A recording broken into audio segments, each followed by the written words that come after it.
He is brilliant. ஆனா அடிக்கடி ரொம்ப டயர்ட் ஆயிடுறான். லயன் டேட் சிரப் நோய் எதிர்ப்பு சக்தி அதிகமா இருக்கு. தினமும் 2 ஸ்பூன். வேற எங்கேயும் கிடையாது. நம்முடைய குடும்பங்கள் தான் அப்படி கண்ணுக்கு தெரியாம நம்ம வீட்டு பசங்க பாதிக்கப்படுறாங்க.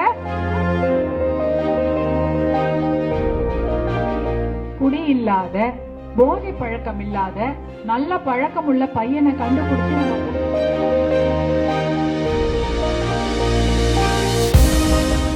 பாமகவிற்கு வாக்களிக்க விரும்பும் பெண்கள் கடைசி நேரத்தில் மனம் மாறி மாற்றுக் கட்சிகளுக்கு வாக்களித்து விடுகின்றனர் என சௌமியா அன்புமணி தெரிவித்துள்ளார். பாமக மகளிர் அணி சார்பில் உத்தண்டியில் நடைபெற்ற ஆலோசனை கூட்டத்தில் பங்கேற்று பேசிய அவர், தற்போதைய சூழலில் பெண் பிள்ளைகளுக்கு போதை பழக்கம் இல்லாத இளைஞர்களை கண்டறிந்து திருமணம் செய்து வைப்பதே சவாலாகிவிட்டது என்றும் கூறினார்.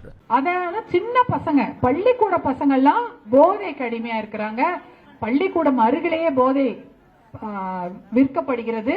அந்த ரெண்டுத்தையும் ஒழிக்க வேண்டும். அதற்கு நாம கடுமையாக உழைக்க வேண்டும். ஏன்னா அதனால பாதிக்கப்படுறது நம்முடைய குடும்பங்கள் தான், வேற எங்கேயும் கிடையாது. நம்முடைய குடும்பங்கள் தான் அப்படி கண்ணுக்கு தெரியாம நம்ம வீட்டு பசங்க பாதிக்கப்படுறாங்க. அடுத்தது நான் அன்னைக்கு கூட சொல்லியிருந்தேன் ஒரு கூட்டத்துல, இதனால நம்ம எப்படி ஒரு நல்ல பையனை கண்டுபிடிச்சு நம்ம பொண்ணை கல்யாணம் பண்ணி கொடுக்கறது இல்லையா? கண்டிப்பா. ஏன்னா ரொம்ப பெரிய கொடுமையா இருக்கு. இன்னைக்கு போய் குடி இல்லாத, போதை பழக்கம் இல்லாத, நல்ல பழக்கம் உள்ள பையனை கண்டுபிடிச்சு நம்ம பொண்ணை கல்யாணம் பண்ணி கொடுக்கணும்னா அது மிகப்பெரிய சவால். He is brilliant. ஆனா அடிக்கடி ரொம்ப டயர்ட் ஆயிடுறான். லயன் டேட் சிரப் நோய் எதிர்ப்பு சக்தி அதிகமா இருக்கு. தினமும் 2 ஸ்பூன். பிளே ஸ்டோர் மற்றும் ஆப் ஸ்டோரில் இருந்து பாலிமர் செயலியை QR கோடு மூலம் பதிவிறக்கம் செய்யுங்கள். செய்திகளை உடனுக்குடன் பெறுங்கள்.